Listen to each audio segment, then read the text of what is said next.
যারাই গান বাজনা শ্রবণ করে রাসূল বলছেন লা তাত্তাবিউল কাইনাত, তোমরা নর্তকী নায়িকা গায়িকা গান বাজনা ক্রয় বিক্রয় করো না, ওয়ালা তাশতারুহুন্না, তার ব্যবসা করো না, আসামানুহুন্না হারাম, গান বাজনার ব্যবসা হারাম, অত আল্লিমুহুন্না, গান বাজনা ছেলে মেয়েকে শিখিয়ে দিও না।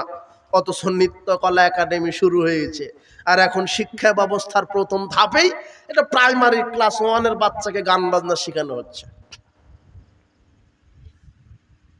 আগে আমরা দেখতাম যখন কলেজের ছেলেমেয়েরা বিদায় নেয় তখন দুইজন ওই নেতাকে নিয়ে আসা হতো, একটা মঞ্চ তৈরি করা হতো, আর কলেজের সব শিক্ষক ওই প্যান্ডে মঞ্চের চতুর্দিকে চেয়ার নিয়ে বসে থাকতো, আর কলেজের এই যুবক আর যুবতী ল্যাংটা পোশাক পরে মঞ্চের উপরে নাচতো, আর ওই শিক্ষকেরা বিচারক, যে ভালো ড্যান্স করতে পারবে তার জন্য পুরস্কার আছে।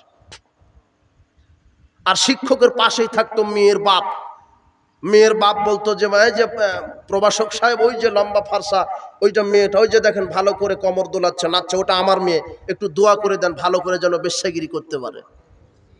তখন এই শিক্ষক আবার বলছে আলহামদুলিল্লাহ। অবাক, এরা মানুষ কোথায়, এরা কুকুর শিগাল।